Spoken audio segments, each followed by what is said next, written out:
Steve, I am so happy to have you on Be the Solution today. Welcome, my friend. Thank you, Maria, for having me. I'm very excited to be on as well. Wow, I can't believe that we have known each other now for, gosh, almost 20 years. 20 years? Almost 20. Yeah. Yeah, it's amazing. It's funny when I remember when you, in a previous life, when you were at another real estate company and it would be back to back to back to back closings where I would be in there, helping the buyers out and working together. It was great. It feels like a lifetime ago. Unfortunately, it is a lifetime ago. Yes, you didn't have kids. And now your son is how old? He is 18. He's a young, just completed his freshman year, so a young college sophomore. Starts his soccer in the fall. And my daughter is 14. She'll go to high school at Mary and Mercy, which is the sister school of the high school that my son went to, St. Joe's Prep. Yeah, it's fabulous. It's fabulous. That's a funny story. We actually met having cocktails with, you had your team, I had my team, and we were at Washington Square drinking, I think, Washington apples or something. And we start talking, and I said, you're like, I'm in mortgage. And I'm like, well, if you could do my mortgage, then you could have my mortgage business as a real estate agent. And sure enough, I'll tell the story so as not to embarrass myself, because coming from me is probably a little less embarrassing than you. So 1 second, let me just pause it for a second. You know what's really funny is Marshall, my son, is working at Tallulah's Garden. He's working tonight he's running, he's a food runner there. Oh, so good it comes for him. full circle. Comes full circle. That's for sure. Yeah, we met there, and then I said, well, I'm supposed to close on this duplex on South 20th Street in Rittenhouse. Yet the people who said they could do the mortgage, I don't think they can do it. And they lied and this and that. So I said, meet me. I'm going to Italy tomorrow or the next day or whenever I was. I said, I got to get my hair done. Meet me at the hair salon and I'll give you all my stuff. So Steve comes and meets me at the hair salon, and I'm there with the stuff all on my head. The hair dryer thing, and right? The hair dryer thing, yeah. And I hand Steve a envelope shoved with W-2s at the time, whatever, all kinds of stuff, whatever it is I had to give him. And I said, here. Because you were part-time in real estate. You were working at Greater Philadelphia Media Group, right?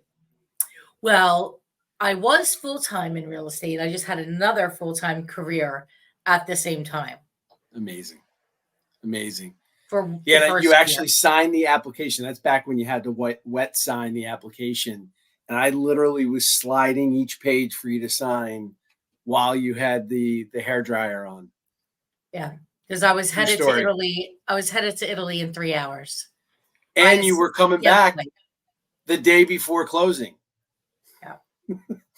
And we're going to be out of pocket during that time. That's right. How about it? So long and short of it is, Steve got the loan done. I closed very happily.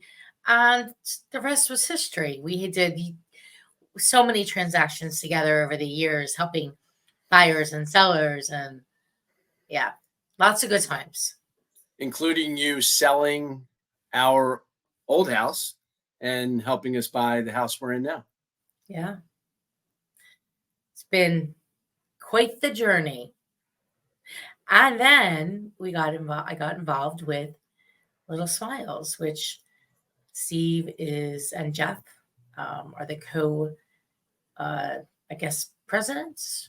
Is that? Co-founders of the organization. So Steve, let's dive in and let's get right into it about Little Smiles and, what's going on with it and, explain how it works. Yeah. So Little Smiles, kind of the short answer is we're like a mini Make-A-Wish on a local level. and we act as the silent checkbook for the people who work on the front lines with, used to be just sick kids. Now it's kids in need and traumatic situations. So we also deal with homeless shelters and other places that are dealing with just kids that need a little smile. And 99 times out of 100, when the social worker or the child life specialist or the nurse puts the request into Little Smiles, we send that request back to that direct care professional so that they can walk in and hand the gift to the kid, get the smiles and the tears and the hug and the accolades, and we're just kind of in the background. So we rarely actually deliver right to the kids, and I feel strongly about that because I feel like by doing it that way, we have a dual mission of recharging the batteries of those people who work on the front lines at CHOP, at St. Chris, at Shriners, at a place like Frankie's World, which is a daycare for special needs kid, at Wesley House in Chester, which is a homeless shelter. You can imagine, if you're a social worker, all the crappy news that you're counseling families on, or if you're a nurse having to poke kids with needles and have them take medication, to be able to empower them with that silent checkbook and have them, them smile, right? Because they were able to deliver this really cool thing to a kid is worth more than just that one gift, because now they're going to interact with all their kids a little bit differently.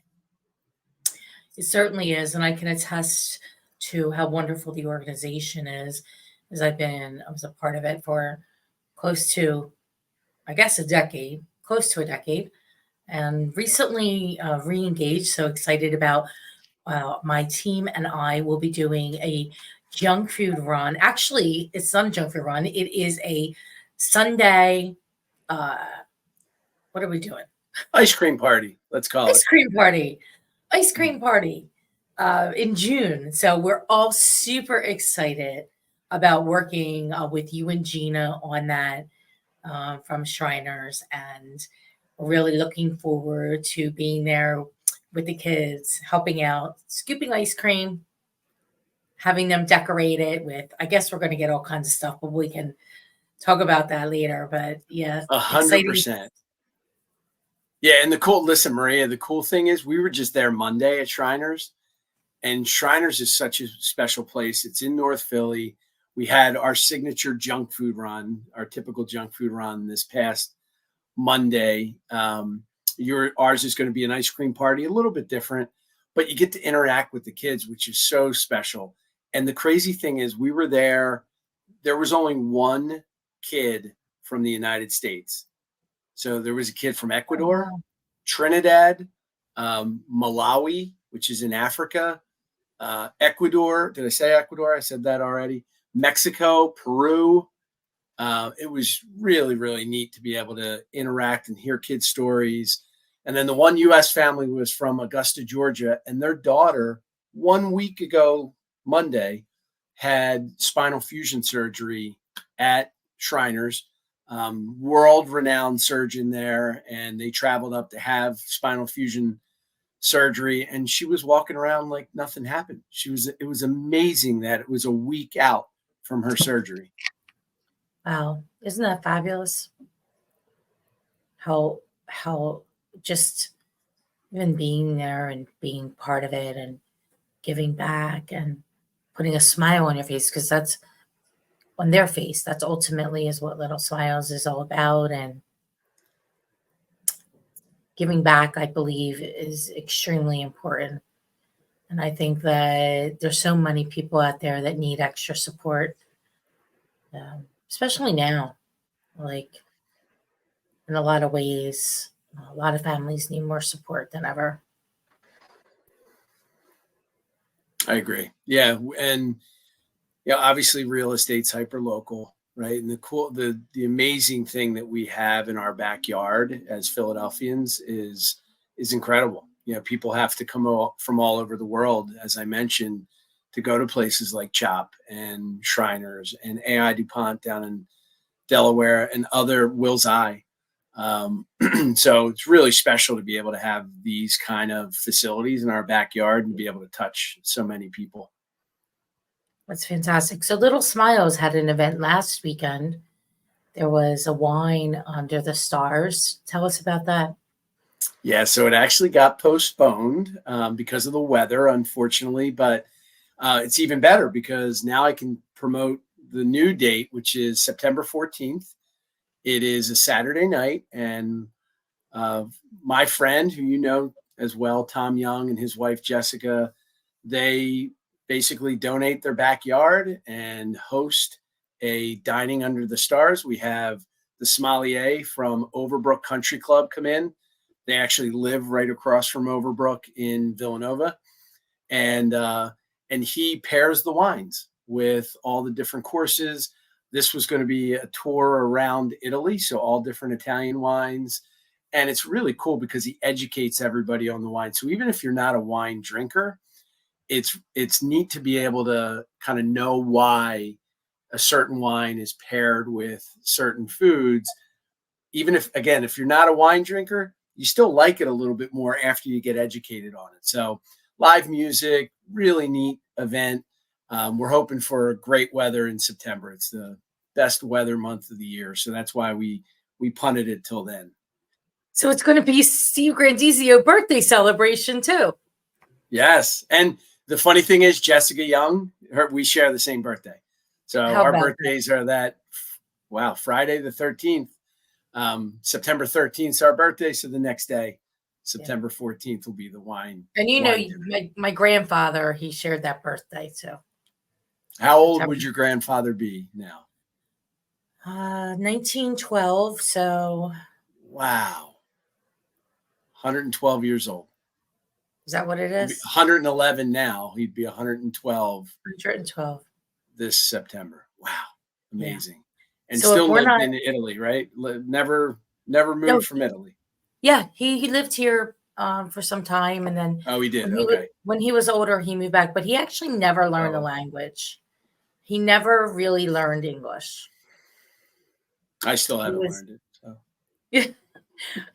He was pretty stuck in his ways, but I had the good fortune of seeing him over the last, decade plus of his life. So by visiting him in Italy.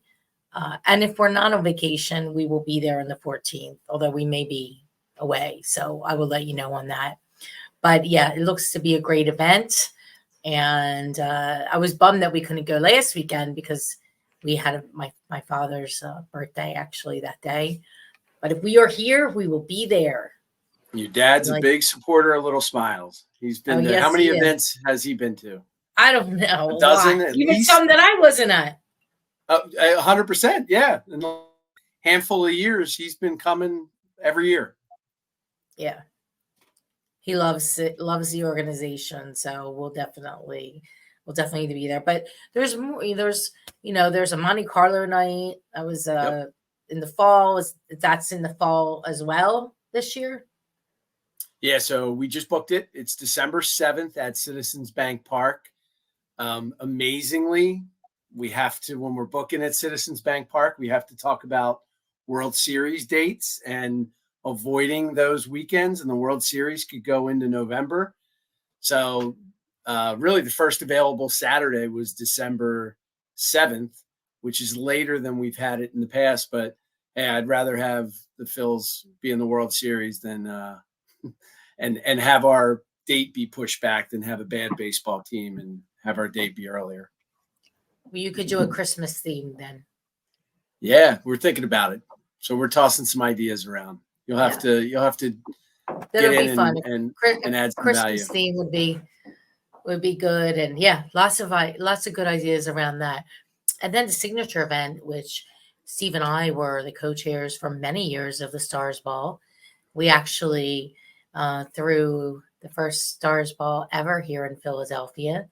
Was that the Independence Visitor Center? Yep. 2008. Mayor Nutter was there. Right. We had Ron Jaworski gave a special kind of shout out for us. It was a great event. Do we have the Fanatic there that year? Fanatic. We usually have Fanatic, Swoop, Eagles cheerleaders, and essentially it's called the Stars Ball. It's modeled after the Oscars, but the kids are the stars. So this year we had 8 kids from all different organizations, both hospitals and other organizations, and they go to a salon. They get their hair done, their makeup done, their nails done. Steven Singer, amazing friend of the foundation. He does costume jewelry for the girls. Boys get tuxes, girls get gowns, and we have a limo pick them up and bring them to the event. And they walk 100-foot red carpet. They sign autographs. They dance. It's really a super special night for them and everybody who gets to experience these little kids. It certainly is. If that doesn't warm your heart, then there's something seriously wrong with you. I actually saw Jaden on Monday, one of the stars this past year, the one who was in the Oh, wheelchair with the yeah, of course I the remember colorful him. jacket. He Yeah, was how's there he with his doing? grandmother. He's amazing. The kid's amazing. When you talk about our problems and you know what we think are problems. This kid's 18 years old. 2 summers ago, he was in a car accident with his brother. His brother was killed. He was paralyzed, and he's wheelchair bound for the rest of his life. And you'll never meet a more positive, sweet, nice kid ever. He's amazing. His grandmother raised him. She's phenomenal. And hopefully he'll be at Shriners on the 17th when you and your team are there. Oh, that'll be fantastic. Yeah, I think they were actually hit by a drunk driver. I think he told me that, or maybe I'm mistaken. Um, Nonetheless, a very, very sweet, kind-hearted young man. And I look forward to seeing him then. It's awesome. Yeah. And the Stars Ball is usually in the spring now. Was at the Springfield Country Club last year. It was a great event, a great turnout. And so this year we're going to ramp it up. Yeah. So technically next year. 2025. So 2025, we're bringing it back to the city. We're going to be back at the Crystal Tea Room. We're actually looking to do a 3-year contract. It hasn't been inked yet with Finley Catering to bring it from the Crystal Tea Room in the city out to their brand new venue in Newtown Square called the Ivy, which is an old barn, supposedly gorgeous, opens in a couple months, and then back to Crystal Tea Room in 2027. So we loved working with Finley in the past. They've been great. The Crystal Tea Room's amazing. And I think there's value in having it in the burbs and value in having it in the city. So it's nice to be absolutely. Have a trade-off. Mix it up. Yeah, so we're excited. For people. And with Uber now, it's a lot easier to get into the burbs or into the city and still enjoy yourself with a few cocktails. Back when we were starting it in, Uber really wasn't a thing. So, people would stay at the hotels and such. It was almost impossible to do something in the burbs because we wouldn't have had the city folks come out there at all. No, and listen, it was different pre-COVID, right? So post-COVID, exploring the suburbs was something that we never even thought about or talked about before. Well, and it's close enough. Absolutely. Absolutely. Well, it's an amazing organization. I'm so glad to see that it's still thriving and still putting on smiles for the kids' faces, and that, that they're, whether it's the nurse or their caregiver at one of the centers, that they're able to get a little bit of relief and really, get a little bit of weight off their shoulders, because I can't imagine working in that type of environment every day. What it's like is probably pretty heavy. Yeah, definitely. I can't imagine either.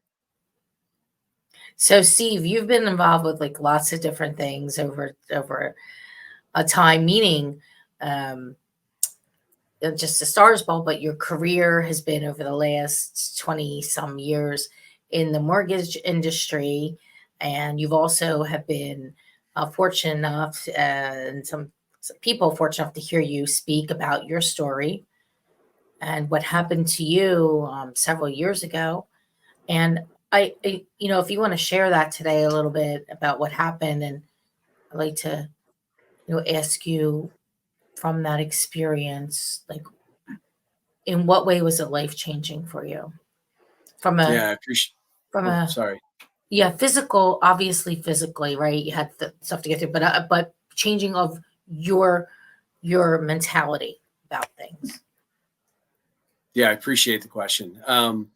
So I do keynote speeches on perspective and mindset. It all came about 6 summers ago when I started getting fevers and headaches and extreme fatigue and a loss of appetite. And that went on actually for over a month, 33 consecutive days. Finally, on day 30, I went to the ER. During that first month, I had gone to 4 different doctors, had my blood drawn twice, really thought I was doing everything to try to find the root of the cause, but nobody could figure it out. They tested for Lyme disease and mono and West Nile virus and all these kind of crazy, obscure type type sicknesses, illnesses, and nobody could figure it out. Finally, I went to the ER at Thomas Jefferson, and they started drawing what's called blood cultures. And the next day, they found bacteria in my bloodstream, and that was the cause of this. Over the next week or so, they started running tests on my head and my heart to see if the bacteria had infected either of those. And in the tests on the heart, they found that the bacteria had infected the heart. It's called endocarditis. So story short, 2018, I spent a total of 31 overnights in the hospital. The day before my son's 13th birthday, I had 12-hour open heart surgery to replace one of my valves, to repair another valve. They did a right coronary bypass, and then 6 days later, they put a pacemaker in. And yeah, so I lost 40 pounds. If you see pictures of me back then, I look like a refugee camp survivor. So to be able to go through that, not just physically, like today, I work out at 6 a.m. every day. I did that prior to getting sick. I do that again now, but it was definitely a long period where I had to kind of work back up to that. And even being dependent, I'm 100% dependent on a pacemaker. So I don't know about technology in your life, Maria, cell phones and even podcast technology, right? Does it work 100% of the time? No. No. This has to work 100% of the time. So it beats 100% of my bottom chamber beats. And so a lot of it was getting over that mentally, right? Because it's easy to just be fixated on that, but unless I'm talking about it, I kind of forget about it. And it's funny because little smiles actually helped me get through and gave me the right perspective. Because you and I, how many years do we go into CHOP? First Friday of the month, 5 years, 5 straight years. Long while. We probably did 60 of those junk food runs at CHOP together. And we would see kids, but we'd also see their parents and how helpless their parents felt. And when I was told that I needed the open heart surgery, my reaction was, you know what? I'm the lucky guy. I don't have to go home tonight and pray to take this from my kids. Because that's what every single parent who has a kid getting open heart surgery or spinal cord fusion or chemo treatments or whatever it is, they're all begging and praying for that to be given to them and not their kid. So I figured, you know what? I'm the lucky guy. I don't have to pray at night to take this from my kids. Better me than my kids. And that better me than my kids was what I said all throughout the process to kind of get me through and to have my mind in the right space to be able to tackle what I needed to tackle. And I'm sure it wasn't just that easy. No, there were, I mean, there were definitely bumps along the way, but yeah, I mean, that was that kind of mindset. If I didn't have that perspective that Little Smiles had brought to me, my life, I don't know how my mindset would have been different.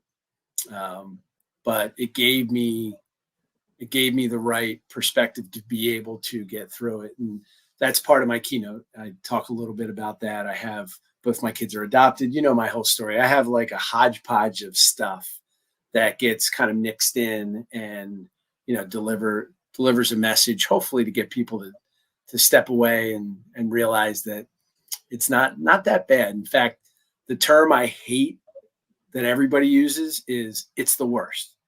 They talk about the skookle, they talk about the weather, they talk about everything as it's the worst. And Oh, I'm here to tell you it's not the yikes. worst. Right? It's not the worst. No.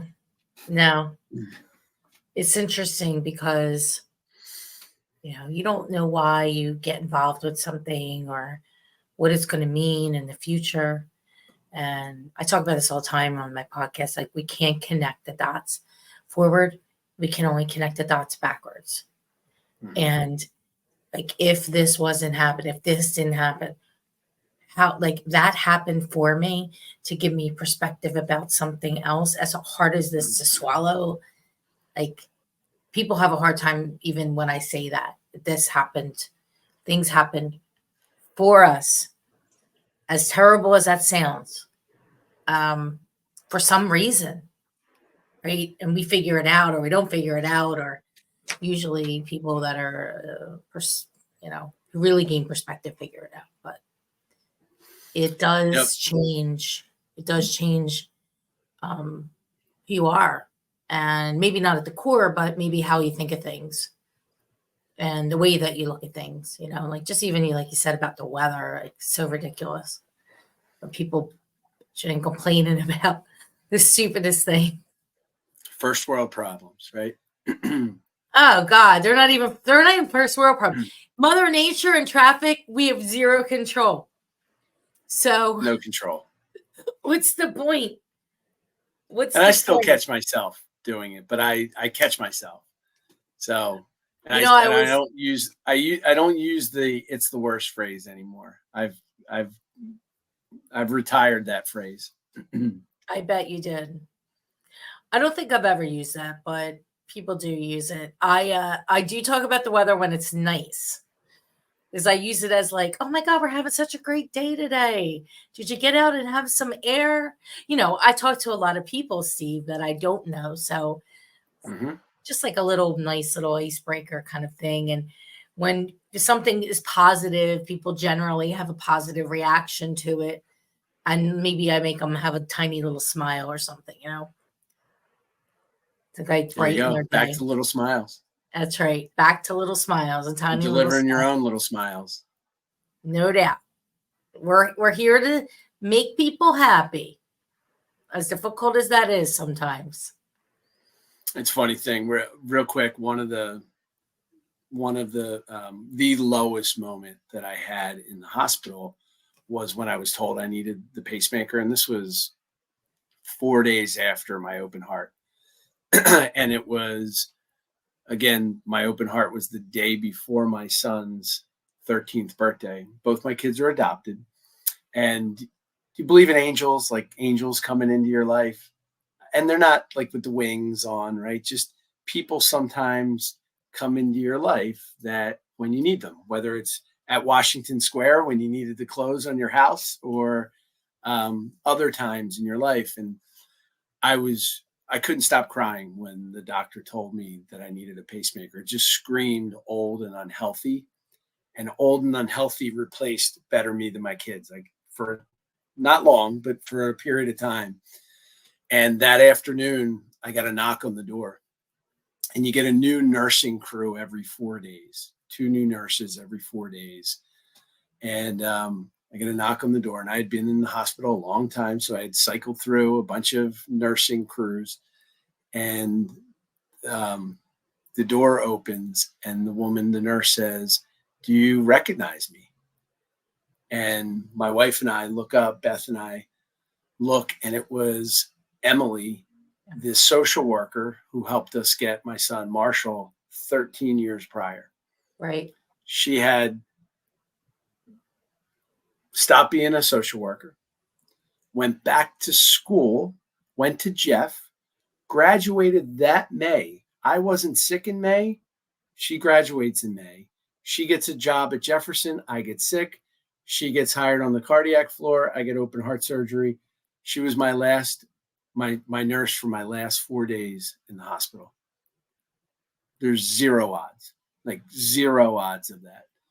So it's a really cool moment, stealing part of the punchline of my keynote, but really, really special moment. And I truly believe that there's those angels, if we're open to it, that come into our lives, and everything happens for a reason. So yeah, it's very heartfelt moments, I'm sure, that you had with her, and needed.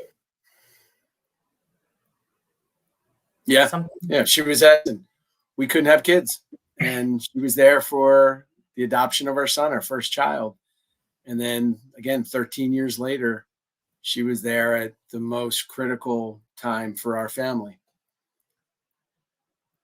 You never know what to expect.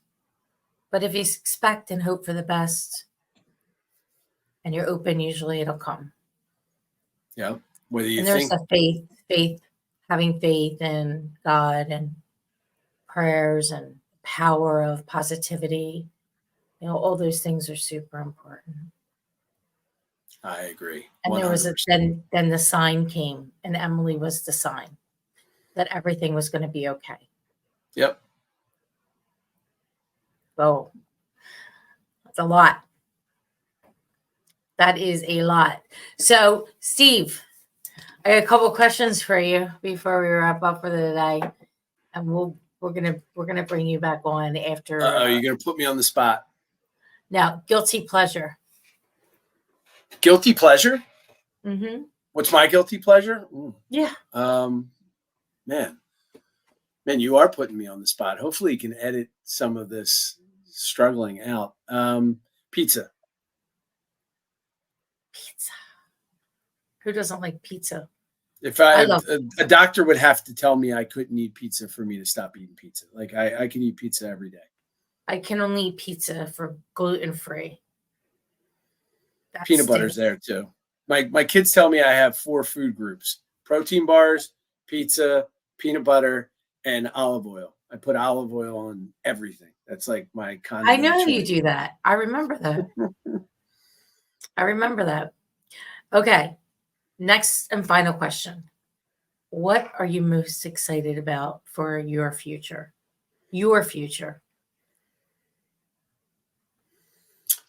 Really excited to see the kids continue to grow up, see what, Marshall just finished his freshman year of college. He's a finance major, excited for what, he has in front of him. And then my daughter going to high school next year. And then she wants to be a doctor. She wants to be a public speaker and an author. She's really, really, she was at the Union League today, Maria, Really? speaking. Yeah, her class spoke. They did a project with Ronald McDonald House.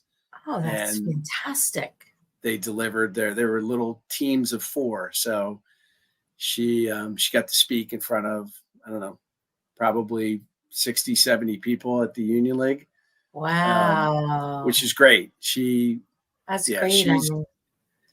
I'm excited to see what they're going to be, and to be able to, thankfully, knock on wood, stay healthy and be able to see their families and enjoy them and hopefully have them involved with little smiles, so that they can continue the legacy. Good stuff.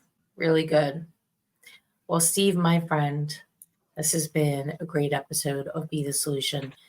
You certainly are for your family, but little smiles and all the people that you're surrounded by. Always been a helping hand for others, and I appreciate our friendship over all these years.